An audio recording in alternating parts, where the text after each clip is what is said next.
Borough. Here. Rick Weinholber. Here. Bill James. Here. Jay Reeser. Here. Keith Dirk. Here. Happy New Year to everybody. That's the last time I'm saying that. Is there any public comment? None? Hearing none? Cash update isn't Happy New Year. Cash update. All right. At the end of December, cash and investments totaled $8,354,000, a small decrease of $65,000 since the end of November. At the end of the year, there was 3 grant reimbursements pending for the bike sharing stations, for the pedestrian bridge, as well as the final allotment for the stone house. Interest rates are in orange because I have not yet received my December bank statements. What you see there were the end of November, and you can see they are falling slightly as they are with PLGIT. When we look at the total PLGIT investment, which is $7.9 million, we have the $400,000 which we invested in terms to hedge the falling interest rates. When we look at the rates, you'll see that the 4.5 that we locked in at is just slightly higher than what PLGIT's projecting for the June maturity. 880 remains in class, as well as 2.4 in time. Those will be the funds that I'll need to keep us going until tax revenues start rolling in March. A new PLGIT set of accounts was opened for the debt proceeds, and I have some information on the settlement. PLGIT class account for liquid fuels for a total of $7.9 million. For the year, a total together with PLGIT interest and bank interest, total interest income was $603,000. Interest expense on the obligation note was $56,000, so we had a net interest income of $546,000, 141 more than we had budgeted. As you can see, the PLGIT rates are dropped to the to mid to low 4%, still higher than the Tompkins. And when you look out to the June maturity, it's 4.4, and we had locked in at 4.5.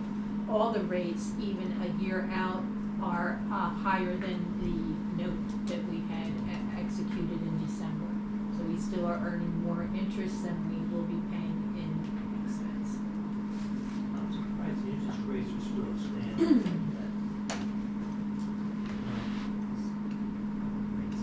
That's not our problem. That's not under our control. All right, the debt that was issued on December 18th, $5 million was received in proceeds. 3.5 was paid to Tompkins to pay off the final principal, as well as interest since the previous interest payment. Fees totaling $67,000. Our net proceeds were $1,344,000. From that amount, $610,000 was retained by the general fund to reimburse the cost of the fire truck that had not previously been received and reserved. $195,000 were paid in garage construction related expenses that were incurred after the final draw was made earlier in December. The net remaining is $538,000, from which the remaining construction expenses will be paid, and the balance is available for future facilities, whether it be the administration or police or whatever direction we go with that. Any questions on cash? Year-end results. We had budgeted a deficit of $2,376,000. When we were budgeting in November, we had anticipated a deficit of $3.4 million. The actual is, we ended the year without considering the financing at 3.3. We were 73,000 better than we had anticipated. When you factor in the results of the financing, we will end the year with a deficit of $1,999,000 and an overall fund balance of $9,454,000. So we are in a better fund balance position because of issuing the debt by $785,000. Okay. And we were 73,000 without the finance to the good, plus the fire truck, plus To the good versus what we had plus the street projected. sweeper that we Yeah, intentionally. it's not to the good because it is more than we had I'm planned. sorry, right. Because of the purchase of the fire truck, the street sweeper, Thank you. you're What's your welcome. reimbursement from the state for the garage? 1.7. No, we're hoping 2.7. It's not final yet. Yeah. We're still incurring expenses. I'm still submitting documents for reimbursement. I don't know if that has to be one shot and done or if it can be pieced out. I believe the Office of the Budget will be one shot and done. So they're gonna wanna see everything. There's still obviously invoices to come in to be paid from the different contractors. And I do have some estimates as to what those totals will be when we get to the garage update. So when we add the year-end deficit of $1,999,000 to the beginning of the year fund balance, we end the year with a fund balance of $9,454,000. $2 million of that is reserved, so our unreserved fund balance is $7,382,000. Pending activity includes the open grant reimbursements as well as open permit fees. So with the pending activity, our unreserved fund balance is $7,607,000. Better than we had targeted when we budgeted in '23. We were looking at $6.4 million. The reserves at the end of the year have been adjusted to actual results. Our MS4 reserve has accumulated to 530, representing future commitments for those improvements. The bike route maintenance has accumulated to 64,000, and that will be for the bike sharing stations at a time beyond which we are being reimbursed. And that grant had been extended till June of '25? No, June of 2026. 26. So we had continued to accumulate our monthly proceeds to pay for future after the grant is gone. We did receive $2,000 from the Berks County Community Foundation for playground programming that is planned for 2025. The remainder of the reserves are carryovers of current projects. From 2023, the Records Library System, 23,000 remains. On the traffic study along the Park Road corridor, 92,000 remains. The 2024 water project, that is falling into 25, 192,000. The sidewalks, 50,000. The dump truck that has not yet been delivered, we paid for the chassis in December, but the upfitting of the truck will fall into 25, and that total 106,000. On the Boulevard pump station, that is now complete, so no reserves are carrying there. I've highlighted both the pedestrian bridge and the stone house because the pending grant reimbursements exceed what we anticipate that we'll spend in 2025. So it's a matter of preference as whether we want to show those negative amounts in our reserves, reducing what we're actually reserving, but that is revenue that will be exceeding expenditures in 2025.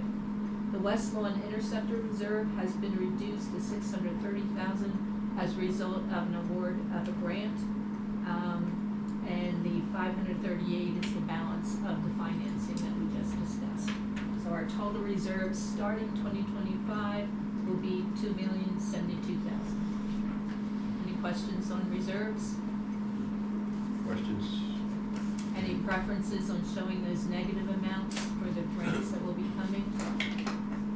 When do we expect the reimbursement for this? We thought we were gonna get them in '24. I don't know. I think it's gonna be quicker on the stone house than it's gonna be on the Pet Bridge. But I would hope within the next 2 to 3 months. Just let it run like this for now. Okay. It's my opinion. Just to make note of the December transactions, net real estate taxes total 24,000, other local taxes 679,000. The final advance on the Tompkins note was made for $98,000. The balance of the 23 Benetcon surplus was received for $219,000, and the Webster loan was issued for $5 million. Our total revenues for the year were $32,000, where we had anticipated $27,000. The difference obviously being the issuance of the Webster loan. Obviously, that money, Million. that's okay. What did I say? Thousand. Thousands, millions, thousands, millions. It's all good. All good. On the expenditure side, a number of payment apps were made. The garage apps totaled $271,000. Final payment was made on the sewer, Stonehouse number 4 and 5, water number 2, and sidewalks number 1. As I said, the payment was made for the chassis of the dump truck for $98,000. The payoff on the Tompkins loan was $3.5 million. The settlement costs being $67,000. All those included brings our year-to-date expenditures to $34 million, where we had budgeted for $29 million. Again, far more than budgeted because of the loan activity. When we go back in history, look at this, they'll laugh at us, but that's okay. It's all Keith's fault from last year. So for the month of December, revenues did exceed expenditures, which reduced our deficit to $1,999,000. I think we Killed addressed that that one. enough. Yep. Any question on our fund balance position? All right, for gross real estate taxes, we ended the year, including December collections, collecting $5,532,000, leaving $113,000 uncollected and to be turned over to the county for collection, probably next week. That would be 2% outstanding, about 0.5% more than the prior year. Of the $40,000 reported by the tax collector in December, $26,000 was actually just received yesterday, so will be a January receipt. Our gross real estate taxes for the month of December total $20,000. When we add penalties collected and delinquent taxes collected by the county, our net real estate taxes for the month were $24,000, bringing our total net for the year to $5,501,000. We had budgeted $5,587,000, so we were actually $85,000 under budget on real estate taxes. That's a combination of the 0.5% additional that was uncollected, as well as some exonerations that were made throughout the year. Any questions on real estate taxes? On local taxes, for the month of December, we collected $679,000, bringing our year-to-date total to $5,834,000. That is $11,000 more than budgeted and pretty much on target with what we had projected. For 25, we anticipate an additional $50,000. We were trying to be a little more optimistic as far as the earned income tax. When we look at the individual taxes, we did lag throughout the year on real estate transfer tax. A little good news to start the new year. For January, we received $375,000 of the $466 that we have budgeted. So there were a number of properties within the Nittany Mills group that exchanged that yielded $331,000. 2 other properties in the Wyomissing Professional Center for $14,000. So we are starting the year off to a good start as far as our real estate transfer tax. That's the good news. That's Bad the news is yet good to come. news, and we're gonna use it all up in insurance, which we'll get to shortly. Earned income tax, we did end the year $130,000 more than budgeted, a little bit less than what we had projected. Our January receipt is pretty much on par with what we've been receiving at $126,000. Mercantile tax, we ended the year collecting $1,491,000. That was behind where we were last year and a little bit less than what we had budgeted. A little more for the Wyomissing portion, but less for the Wilson portion than anticipated. Pretty much in line with what we had projected. For local services tax, we ended the year collecting $584,000, pretty much on budget and right in line with what we had projected. And the beginning of the year always starts out slow because it's a quarterly cycle. We receive just 1,000 in January. Any question on revenues? Hearing none. Right. A wrap up on the garage. During December, we made the final advance of $98,000, which brought the final balance to $3,582,000. That was the amount that was paid off at settlement. Following that, there was a joint infrastructure and council meeting where additional payment apps were approved so that we could get them in the 2024 budget, and a total of $195,000 was paid, and that was taken from the debt proceeds. The total construction incurred year to date, the total construction to the contractors totaled $3,276,000. I estimate another 131 to complete construction. So our total construction cost would be $3,408,000, where we had budgeted $3,416,000. So construction-wise, we're pretty much right on target. That 131, when paid, will be taken from those debt proceeds that have been reserved. Any question on the garage construction? Those Do will we have a be date yet for that? For, The shovel or? after the fact, it's gonna have to be March at the earliest because of the holiday in January and February that push personnel back to back with infrastructure and trying to move from one place to another within 10 minutes. Copy. Got it. Okay. A quick update on the payment apps. To Bolton, the general contractor, payments number 12 and 13 were made in December. All that remains is a $50,000 retainer. To fire protection, all that remains is a retainer of $7,000. For the plumbing contractor, $3,000 remains on the actual contract. Payment was made for $20,000 during December. $11,000 remains on the retainer. For the HVAC during December, $12,000 was paid.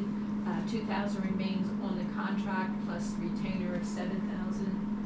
On the electric contractor, payment was made in December for $34,000. $7,000 remains on that contract plus the retainer of $40,000. For the capital work, the final payment was made on the Boulevard Pump Station. The street work is complete for the 24 year, as is the pedestrian bridge. Of the pedestrian bridge, that grant reimbursement that's pending is $128,000. On the stone house, during December, payment was made on number 4 and 5. Pending January's infrastructure committee is the next payment act, number 6 for $17,000. That $17,000 plus the $27,000 retainage netted against the remainder of the grant funds available of $74,000 is the negative you see in the reserves account. On the water project during December, $179,000 was made on payment act number 2. Payment act number 3 was approved by the infrastructure committee in December and is pending council's approval next week. On the sidewalk, payment app number 1 was paid in December for $40,000. I have not received the next payment app for sidewalk work. So we have not billed any of the participants in that program. That revenue had been anticipated in '24 and will obviously fall into '25. So with all the payment apps and the payment on the chassis of the dump truck, December's capital expenditures totaled $568,000. Bring our year-end total to $7 million. And that's all I have for expenditures and year-end results. Any questions? Anybody have any questions? When do they plan to finish the sidewalks? Weather dependent. Why did they start so late? Great question. We were stalking them for 2 months. Why are you not out there? starting. They didn't start until Part of the October. contract was, No, we expected them to start in July. right, I knew, but so it wasn't in the contract that we signed that you had to start by July or August or whatever. No, there is a penalty date if they don't start within, I believe it's 90 days of award of the contract, that we have the right to either reject or penalize them if we were getting close to that point. Okay. That's crazy. So you got the 88 days. So year-end results have been reported. The auditors will be here on February 3rd to start their review. The remainder of the month for me is filled with lots of compliant deadlines, and then we'll get everything set up for 2025. Okay. Any questions for Phyllis? Hearing none, thank you, Phyllis. Good job. Police department vehicle. I heard that too. We had a vehicle involved in a crash. Took a little bit of time till we were advised from the insurance company what they were going to do with it. It was totaled. So I am right now down the police. Which one was it, John? It was not one that was going to be replaced. I was hoping that too, but it was not. Of course not. So, we have received monies for the vehicle from the insurance company. It's totaled, I guess, just under 19,000. I have gone out and tried to find vehicles that are available because, as you know, it's kind of what's on the lot. Cock Auto up in Easton has vehicles with CoStar pricing at $44,500. So I am looking to replace that vehicle. It's more than likely not going to be silver because that's not one of the stock colors that they get. So it's going to be a different color, but it's going to be a patrol car. So the good thing, we should only have the cost of the car. Insurance is paying for, we had all the items removed from the old vehicle. They will pay to have it all reinstalled. They'll pay to have the striping put back on. If any of the equipment can't be reused, to purchase new equipment. So I understand financing and budgeting, but I would, with our recent resignation of an officer, my budget in salary is going to be about 5 months less. So I'm going to be a little bit of ahead of the game, I believe, already from that. And plus the fact we've received about, not quite, but almost half for the car already from insurance. And it was deemed were we at fault? The officer had his lights on to stop a vehicle that went through a red light at North Wyo and Park, and the vehicle was coming up North Wyo from the bypass, had the green light, did not see the officer. So it was deemed mutual. They had the duty to stop for the officer, and he has to make sure that it's clear. So it was mutual. What's the model year of the vehicle that you're looking at? the It'll moment? be a 25 to replace it, that's what it was a 21 that was. So how will this affect your vehicles for next year?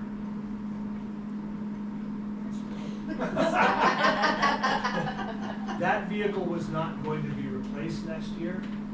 That Certainly wasn't not part gonna of be it. now. No, I know. I haven't really started looking at vehicles yet. I know that with everything, one of the cars that's being replaced is going to actually move over to a detective car because the blue one that's out there is going to be one of the ones that was going to go, and I was going to be getting rid of the one that's the hybrid. So those two cars are still going to go. We're going to have two cars, but I'm probably going to maybe look to replace the that one detective car that's getting moved over next year. I got to look at miles. I'll start looking at that. Probably beginning of summer when I start thinking about budget. So you need approval. I don't know, I assume we have to do this, so anybody want to make the motion? Make it. Maybe we have a motion to approve the purchase of the new police department vehicle and any necessary equipment and graphics as discussed by the committee. What's the amount that we're talking about? $44,500. Well, that's the net. Total, it's about 23. That's the net, 23. Yeah, it should be around there, We're yeah. making a motion to spend $44,500. Total. Total. Oh, right. We have a motion, do we have a second? Second. Motion and second, all those in favor? Aye. Aye. Any opposed? Yes. Chief, is there any shortage of vehicles that you need to act immediately? No.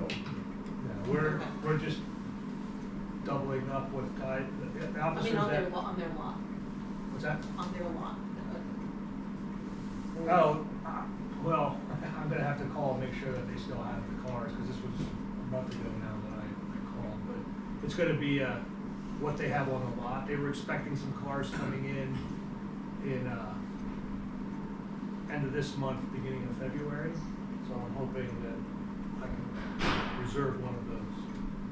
Sometimes council will ratify these things.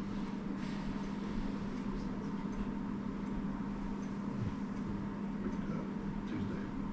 That's true. They need more than good bicycles. They have those. Electric bikes. More bicycles. Get the scooters. All right, so we killed the police department vehicles need, quote unquote.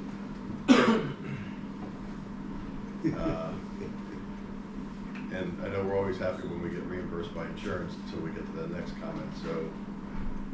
Number 7, insurance renewal premium rates. So I invited Zach from EHD, who is our new insurance broker, to come and give a explanation as to what we budgeted for 2025 versus what our actual renewal rates came in at, to a difference of roughly $300,000. And also to explain some of the loss run history that's attributing to that, and the different things that we looked into and what we've done with workers' comp specifically. Thanks, Michelle. So again, Zach Foch from EHD. Always fun, as Steve knows, in our world when you take over working with a new client and you have to walk out under a substantial increase in insurance.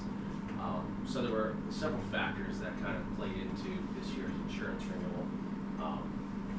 One being the current carrier that you had was non-renewing coverage at the time.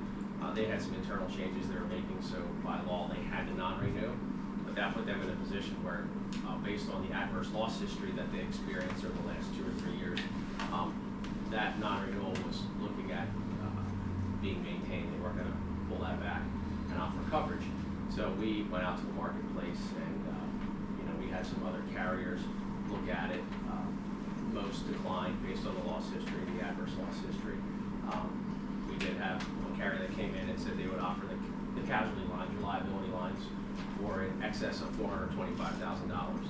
So in comparison, the carrier that was non-renewing tried it, did come back, we did get them back at the table, and they did offer to, they did agree to offer renewal terms. So their piece of this renewal came in at $369,000.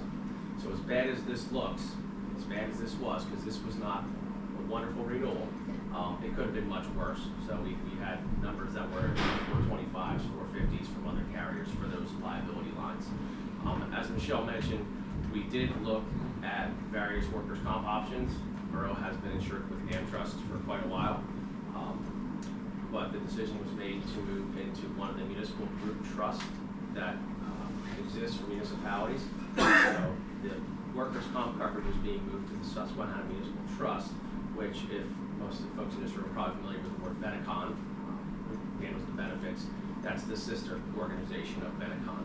So with that, there's going to be some incentives there. So they do, acting as a self-insured trust, their goal is comprised of municipalities and its members. So their goal is to return back as much premium as they can. They don't operate as an insurance carrier does to collect premium and then profit. They operate to collect premium from themselves, yourself, and then return back what they can after claims are paid out. Can I add one thing to that? The primary decision when Melissa and I first started speaking with Zach about renewals, we were very interested in switching workers' comp carriers because AmTrust was horrible to deal with. I mean, horrible is still giving them too much credit. If I could give them -5 stars out of 10, I would. They were horrible about responding, they were horrible about follow-up, or actually learning they were even horrible about enforcing state laws as to what's required to be filed with them and when. So we were just looking to wipe the slate clean and start over, both for making Melissa's job easier, overall benefits provided to the borough from the carrier, and making the employee that's injured experience better. Yeah, and you're gonna have a better experience with Susquehanna Municipal Trust. The trust is run by a former township manager.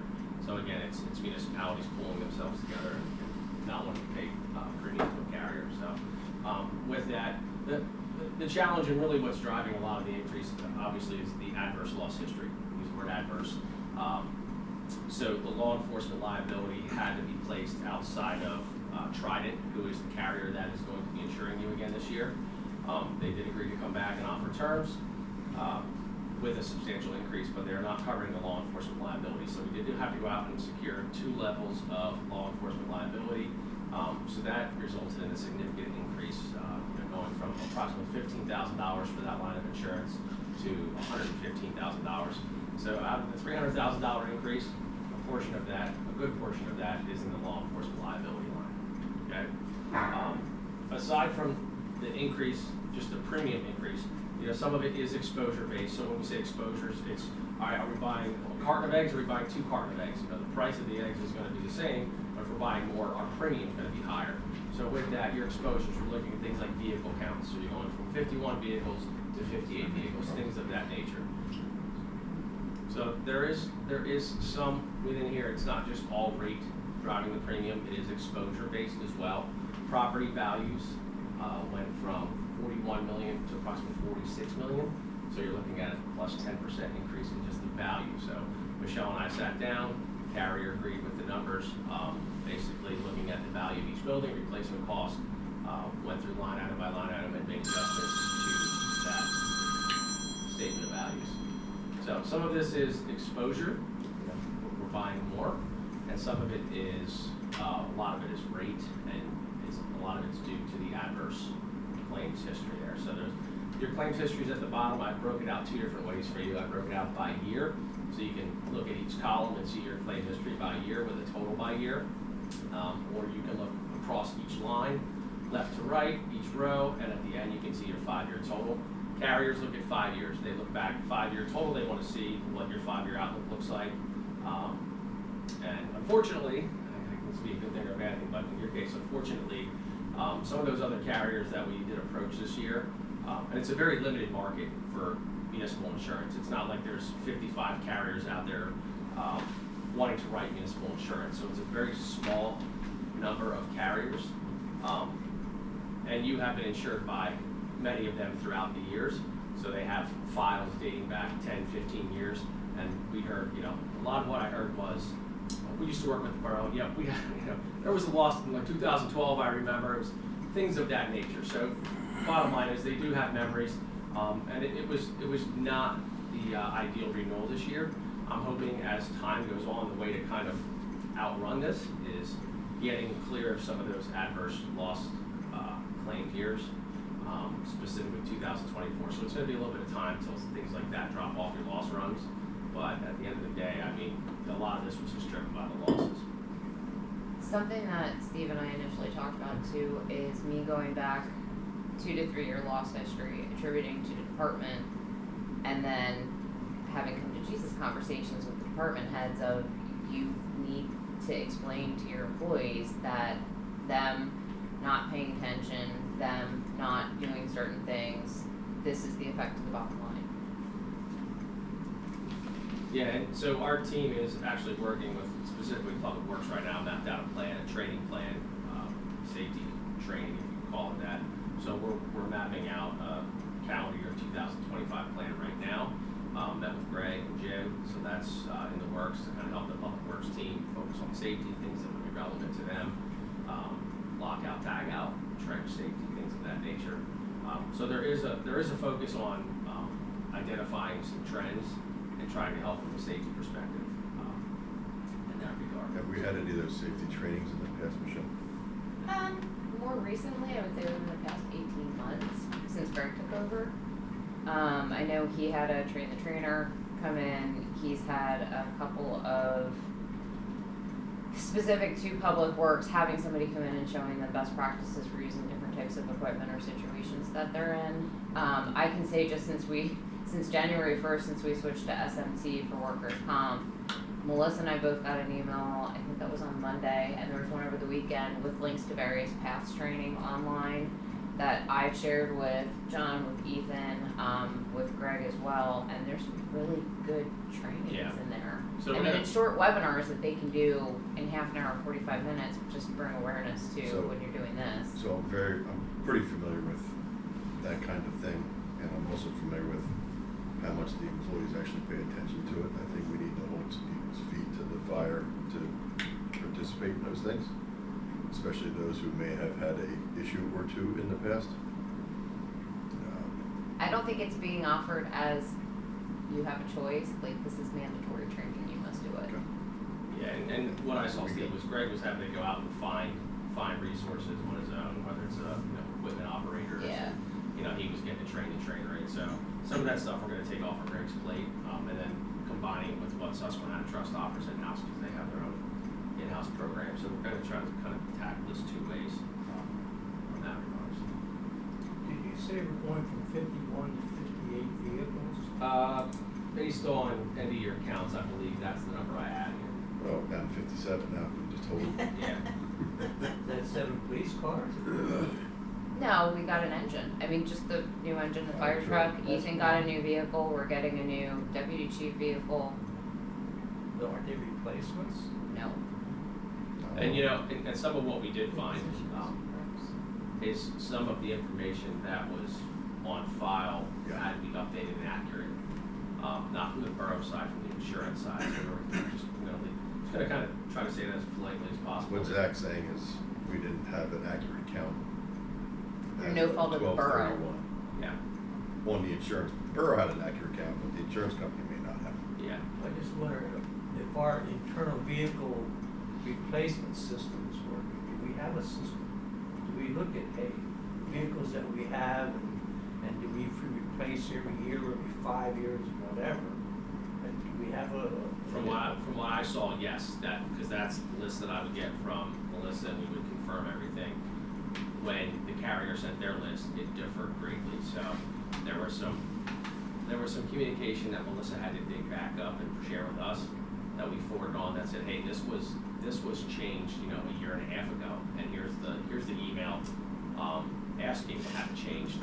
So, that kind of ties into previous, how the broker might have handled things or not handled things. So I just, with that, from what I see, yes, the borough did have internal. There's a spreadsheet of vehicles. It's tracked between all departments. Everything was correct in that regards. When you analyze the 2024 loss history at 610,000, is that a catastrophic state? Yeah, that's a shock loss, but unfortunately, that's driving without that $542,000 line item there. You're going to have a much lower loss history, and that is driving a great deal of this on that law enforcement liability line item there. So yes, that is a one shock loss. And how long does it take from 542 5 years? Till it falls off what the carriers see. When we take something to market and carriers are going to quote something, they want to see 5 years of loss history. And depending on the type of loss, they understand there are shock losses, so we can have that conversation. I just think, with the dollar amount, that really did impact it a great deal. If it was a $100,000 loss, that's a lot different than a $542,000 shock loss. So, What does that 542 represent? Law enforcement, $542,000 in 2024. What does that represent? It was a settlement that's private. Private. yeah, and I get the summary. So with that being said, I don't have much detail on it. The carrier decided to, as Michelle mentioned, looking at the circumstances, they had to settle based on whatever their So internal it includes investigation. injuries, not just vehicles. Yeah, it's everything. I mean, your auto line item there is, just like even auto, you're trending $45,000 a year in losses. just on your auto line. That's crazy. Obviously, I'm not supposed to know what it is. That's crazy. Absolutely It's, crazy. it's personnel matter. I understand, yeah, everything's personnel and secret or whatever, I understand, but I it's feel still your pain, public. Dave, I feel your pain. It's still public money. I feel your You know, pain. $500,000, that's crazy, I'm sorry. Yeah, and the impact, so the carrier pays that, the impact to you guys Oh, is sure, well, obviously, we gotta pay that. yeah, the premium increase that you're getting this year, yeah, It's not free. yeah. Alright. Hey, Zach, on the Susquehanna's, on that workers' comp, how much of the premium is gettable? So they can do, it's a constant analysis, Steve, as you know, with the benefit side. Mhm. The max they can give back is 30%. Okay. They trend around 20 to 25%. And just so you know, the way that, it's basically a dividend, they're offering dividends back to folks. It takes them about 2 years from the end of a policy year to start issuing a dividend for that policy year. So 2024 ending, those folks aren't gonna even see a dividend until about 2026. You're joining the program at 25, so maybe around 2027, they'll start looking at, they have to wait till claims close out. There's a state requirement as the minimum months they have to wait until after a policy year. I believe it's 13 months, and it usually takes about 24 months though until they really close everything out. So you won't start to see the fruits of this labor until 2027, and then they kind of space out how they do their dividends. So they might not, they might not give all the dividend at once. They might spread it out over 4 different payments, but then all your other years, future years, like your 2026 policy year, 2 years after that, they'll give you some of that dividend. So you'll start to compound dividends, and I think you'll see a little bit more return on investment here come 2027, based on what you're doing today. So, and they just do a much better job. I mean, as what Michelle didn't mention is AmTrust. It's pretty much one of the main municipal carriers that's out there for workers' comp, but they're just struggling with. I mean, I've seen instances where one claim has 7 different adjusters over a 12-month period, just because they can't retain staff and things change so much. So that becomes a huge administrative burden on everybody on your side. Okay. Needless to say, we obviously did not budget, I think we budgeted a 10% increase, we got slightly more than that. So, We budgeted 630,000. Renewals alone at 839,000. We have a negative variance to start the year of 209,000. So that Well, real estate real estate transaction's gonna cover that. We will not spend any of the additional stuff that we have in the past. Wish I could have brought you better news, folks. Sorry. Welcome to our world. Okay, I just think we gotta make sure that we really, as much as we can for the safety programs that you offer, we gotta utilize those as much as possible, Agreed. whether they like it or not. Okay? Do we have any way we can take that back as an action item for department heads to make sure that gets done or verify it's been done? Do we ask for proof or do we require anything along those lines? But Summary of the I would just training. assume Michelle is gonna do her job and make sure that each of the departments do it. I mean, I have to do these things all the time at work. I got caught fishing the other day, so now I'm taking a fishing class for 6 hours one day. And not the fishing. Not that kind of bad. See, Steve, if you don't look at your emails, you don't get caught fishing. Yeah. Right. Yeah. 2025 holiday calendar. Trapped. All right, so I think we just gotta make sure that we're utilizing that. Maybe towards, at 6 months, just give us an update on what classes people are taking, just so we know. We have Not by our, individual, but by department. yeah, we have our, 2025.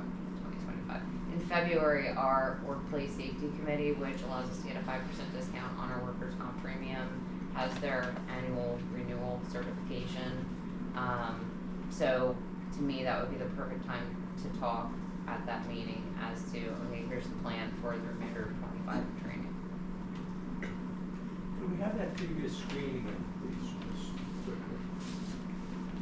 You keep looking at how much you cost, $750. 542, what is it, 542? 461. $542,461. Thank you.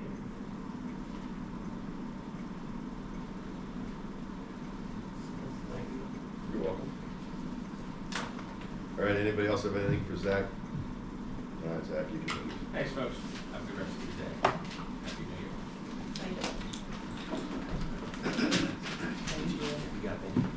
Discussion to establish a process to fill vacancies in committees, commissions, and boards. What discussion do we want to have? I asked that this be put on the agenda. I know. And, That's why I was asking what discussion we want to have. Okay, well, hopefully not much. It seems to me we don't have a system of filling vacancies. The one that Jen used for Park and Shade Tree is Bill's input, I thought worked really well. The public was made aware of a vacancy. The public had the opportunity to submit a letter of interest.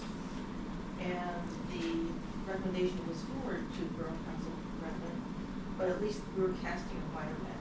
And I would suggest that we use that consistently, regardless of whether it's a commission, a committee, or non-council members. I believe we are. Anytime there's an opening, we're advertising.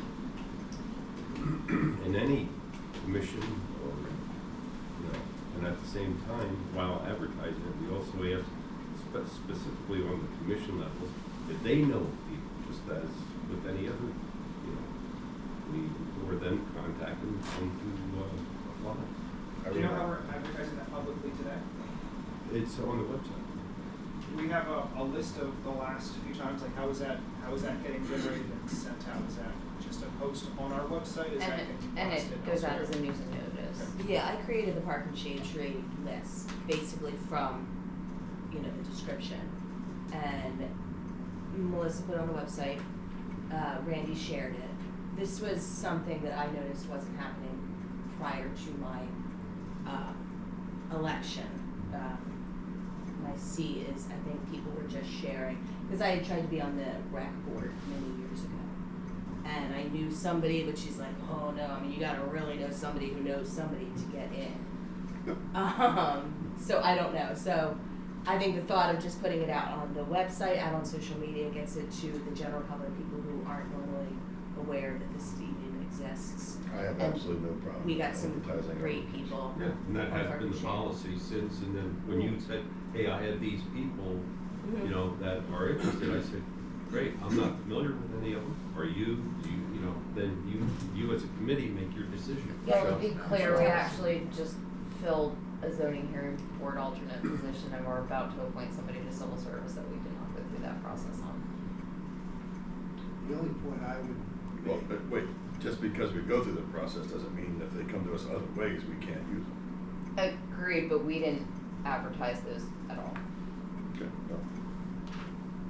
I guess at the end of the day, if we don't have someone to fill it, that's when we advertise. Yes. Right? No, No, I think we should be advertised advertised. to spite, so that there's an opportunity for people who I'm fine who with that. normally aren't on your radar I'm fine with that. to submit a letter of interest, and you go, oh wow, this person has all this experience, this would be a great fit. Park and Shade was a great example of the candidates Yeah. that you've got who, The candidates that came on board who nobody knew really personally were amazing candidates. Now, from all our advertising, we have an opportunity for more people to work with. So, advertising to the residents is really expanding our pool. And I think it should be done for every single commission, committee, and board.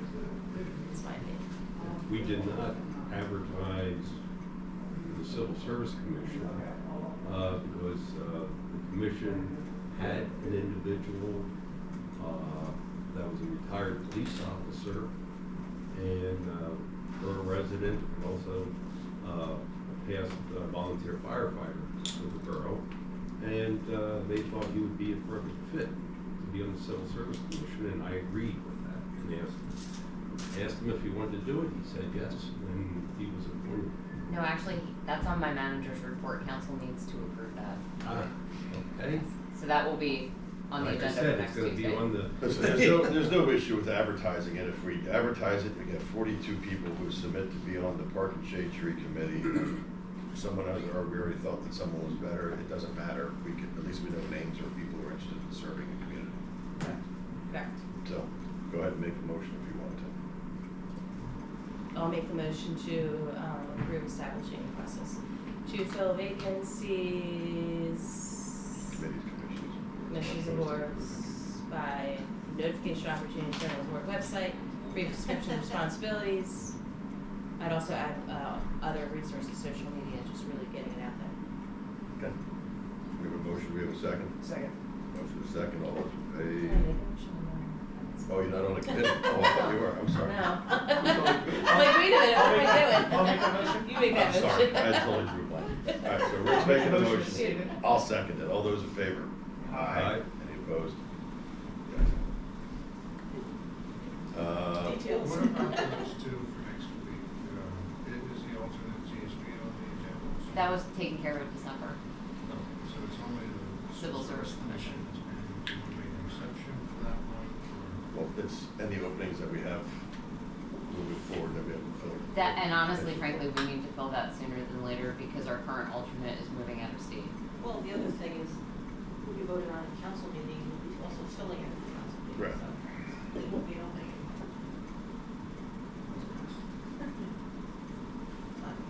Okay. Thank you.